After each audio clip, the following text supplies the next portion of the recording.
Video देखने से पहले हमारे चैनल को सब्सक्राइब करें। रात के लगभग 1 बज रहे थे। न्यू ईयर पार्टी खत्म हो चुकी थी, लेकिन जंगल की रात अब शुरू हुई थी। काला कद्दू और गोरा कद्दू दोनों हंसते बोलते स्कूटर पर घर की तरफ बढ़ रहे थे। उन्हें क्या पता था, ये रास्ता उनकी जिंदगी का सबसे लंबा रास्ता बनने वाला है। जंगल का रास्ता बिल्कुल सुनसान था, ना गाड़ियों की आवाज, ना इंसानों की, सिर्फ हवा और पेड़ों के पट्टों की सरसराहट। अचानक स्कूटर ने झटका लिया और अगले ही पल सब कुछ रुक गया। हेडलाइट धीमी पड़ी और फिर अंधेरा। भाई, यही बंद होनी थी क्या? काला कद्दू ने स्कूटर को किक मारी, 1 बार 2 बार, लेकिन स्कूटर ने साथ छोड़ दिया था और जंगल जैसे उन दोनों को घूर रहा था। जंगल का रास्ता अब बिल्कुल खाली लग रहा था। काला कद्दू और गोरा कद्दू दोनों स्कूटर के पास ही खड़े थे। ना दूर तक कोई घर, ना कोई आदमी, सिर्फ पेड़ और अंधेरा। अब क्या करें? काला कद्दू ने चुपचाप पूरा रास्ता देखा। उसकी नजर किसी घर की रोशनी ढूंढ रही थी, लेकिन दूर दूर तक सिर्फ अंधेरा था। तब उन दोनों ने फैसला किया, स्कूटर यही रहेगी, गोरा कद्दू यही रुकेगा और काला कद्दू जंगल के अंदर जाकर किसी आदमी को ढूंढ के लाएगा। गोरा कद्दू ने बिना कुछ कहे सिर्फ हां में सिर हिलाया। उसकी नजर स्कूटर पर थी, लेकिन कान जंगल की तरफ लगे हुए थे। काला कद्दू ने जंगल की तरफ पहला कदम बढ़ाया और उसके पीछे अंधेरा धीरे धीरे और गहरा होता चला गया। उससे जंगल के बीच, जहां रास्ते खत्म हो जाते हैं, एक पुरानी हवेली खड़ी थी। टूटी हुई दीवारें, झुके हुए दरवाजे और खिड़कियों से तपकता हुआ अंधेरा। हवेली के बाहर 2 साए खड़े थे, ग्रैनी और ग्रैंडपा। वो दोनों इंसानों को मार कर खाते थे और पिछले 2 दिन से भूखे थे। दोनों अंधेरे में खड़े थे। हवा उनके कपड़ों से टकरा रही थी, लेकिन उनकी आंखें सिर्फ एक चीज ढूंढ रही थी, इंसान। फिर बिना कुछ बोले दोनों ने अलग अलग रास्ता चुन लिया। ग्रैनी एक तरफ मुड़ गई और ग्रैंडपा दूसरी तरफ। जंगल के अंधेरे में 2 साए घुल गए, सिर्फ एक ही इरादा के साथ, किसी इंसान को ढूंढना, मारना और खा जाना। काला कद्दू जंगल के अंदर अकेले चल रहा था। पेड़ घने होते जा रहे थे और रोशनी पीछे छूट रही थी। उसने आसपास देखा, लेकिन दूर दूर तक कोई घर, कोई आदमी, कुछ भी नजर नहीं आया। कोई है यहां? उसकी आवाज पेड़ों से टकरा कर वापस लौट आई, पर जवाब में सिर्फ सन्नाटा था। काला कद्दू फिर आगे बढ़ा। उसे बिल्कुल भी एहसास नहीं था कि उसी जंगल में 2 और लोग भी घूम रहे थे। वो दोनों इंसान नहीं थे, लेकिन इंसान को ही ढूंढ रहे थे। गोरा कद्दू जंगल के बीच अकेला खड़ा था। स्कूटर वही की वही थी, पर रात और ज्यादा ठंडी हो चुकी थी। उसकी नजर बार बार जंगल की तरफ जा रही थी। काला कद्दू गया था, लेकिन अभी तक वापस नहीं आया। उसके दिमाग में एक ही सवाल घूम रहा था, इतनी देर क्यों लग रही है? चिंता धीरे धीरे उसके डर पर भारी पड़ने लगी और उसने फैसला कर लिया, वो भी जंगल के अंदर जाएगा, काला कद्दू को ढूंढने। गोरा कद्दू ने एक आखिरी बार स्कूटर की तरफ देखा, फिर जंगल की तरफ मुड़ गया।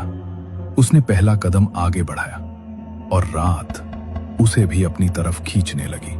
काला कद्दू जंगल के बीच अभी भी भटक रहा था। उसने एक बार फिर आवाज लगाई, कोई है? इस बार भी कोई जवाब नहीं आया। ना कदमों की आवाज, ना किसी इंसान की, सिर्फ सन्नाटा। काला कद्दू ने आगे बढ़ना शुरू किया। उसे बिल्कुल अंदाजा नहीं था कि कोई उसे देख चुका है। जंगल के अंधेरे में ग्रैनी की नजर उस पर पड़ चुकी थी। वो चुपचाप खड़ी थी, आंखें टिकी हुई, जैसे शिकार मिल गया हो। ग्रैनी धीरे धीरे काला कद्दू के पीछे बढ़ने लगी। उसके कदम बिल्कुल आवाज नहीं कर रहे थे। काला कद्दू को अभी भी कुछ महसूस नहीं हुआ। वो चल रहा था और पीछे उसकी मौत चल रही थी। ग्रैनी ने हाथ उठाया, बस एक बार, और सब खत्म हो जाता। तभी जंगल में अचानक एक आवाज गूंजी, काला कड्डू। ग्रैनी का हाथ वहीं का वहीं रुक गया। वो चुप हो गई और अंधेरे में फिर से खुल गई। तुम यहां क्यों आए हो? मुझे तुम्हारी चिंता हो रही थी, इसलिए तुम्हें देखने आ गया। फिर उन्होंने फैसला किया, अब अलग अलग नहीं, दोनों मिलकर किसी इंसान को ढूंढेंगे। दूसरी तरफ अंधेरे के पीछे ग्रैनी खड़ी थी। उसके चेहरे पर भूख की मुस्कान थी। आज तो डबल पार्टी होगी, एक आज खाऊंगी और एक कल। काला कद्दू और कोरा कद्दू दोनों साथ साथ जंगल के अंदर किसी इंसान को ढूंढने लगे। उनके कदम आगे बढ़ रहे थे, लेकिन पीछे कोई उनका पीछा कर रहा था। ग्रैनी बिल्कुल चुपचाप उन दोनों के पीछे चल रही थी। उन्हें जरा भी एहसास नहीं था। ग्रैनी ने एक बार फिर हमला करने के लिए कदम बढ़ाया। तभी उसका पैर नीचे पड़ी लकड़ी की डंडी पर पड़ गया। आवाज सुनते ही गोरा कद्दू रुक गया। उसने इधर उधर देखना शुरू किया। वो धीरे से मुड़ा और अंधेरे में झांक कर देखा, लेकिन वहां कुछ भी नहीं था। ग्रैनी अंधेरे में छुप चुकी थी। क्या हुआ? कुछ नहीं, चलो ढूंढते। काला कद्दू और गोरा कद्दू एक बार फिर जंगल में किसी इंसान को ढूंढने लगे, लेकिन इस बार भी वे अकेले नहीं थे। ग्रैनी फिर से उनका पीछा कर रही थी। वो मौका ढूंढ रही थी और जैसे ही मौका मिला, ग्रैनी ने हमला करने के लिए डंडा ऊपर उठाया। तभी गोरा कद्दू उसने झटके से ग्रैनी का डंडा अपने हाथ से पकड़ लिया। उसी पल काला कद्दू आगे बढ़ा और पूरी ताकत से ग्रैनी को लात मार दी। ग्रैनी जमीन पर गिर पड़ी। भाग! इतना सुनते ही दोनों ने पीछे मुड़कर नहीं देखा। वे तुरंत दूसरी दिशा में भागने लगे। काला कद्दू और गोरा कद्दू भागते भागते ग्रैनी से काफी दूर निकल आए। उनकी सांसें तेज थीं, पैर कांप रहे थे। दोनों वहीं रुक गए, हाथ घुटनों पर रखकर हाँफने लगे। आज तो बच गए। हाँ, आज तो सच में बच गए। कुछ पल बाद दोनों ने फिर से आगे बढ़ना शुरू किया। उन्हें जरा भी अंदाजा नहीं था कि उसी जगह ग्रैंडपा भी घूम रहा था, और तभी उसकी नजर इन दोनों पर पड़ गई। ग्रैंडपा के चेहरे पर धीमी सी मुस्कान आई। उसकी आंखों में खुशी चमक उठी। वाह, आज तो किस्मत साथ दे रही है। थोड़ा और आगे आने दो, फिर बताऊंगा।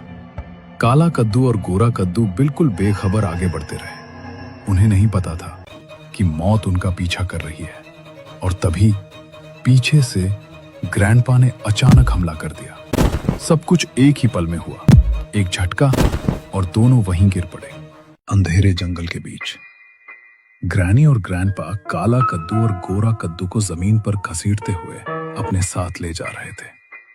तो दोस्तों, आपको क्या लगता है, क्या काला कद्दू और गोरा कद्दू ग्रैनी और ग्रैंडपा से बच पाएंगे, या फिर ग्रैनी और ग्रैंडपा उन्हें खा जाएंगे? अगर आप जानना चाहते हैं कि अगले पार्ट में आगे क्या होगा, तो अभी हमारे चैनल के हॉरर टीवी को सब्सक्राइब करें, क्योंकि असली डर अभी बाकी है।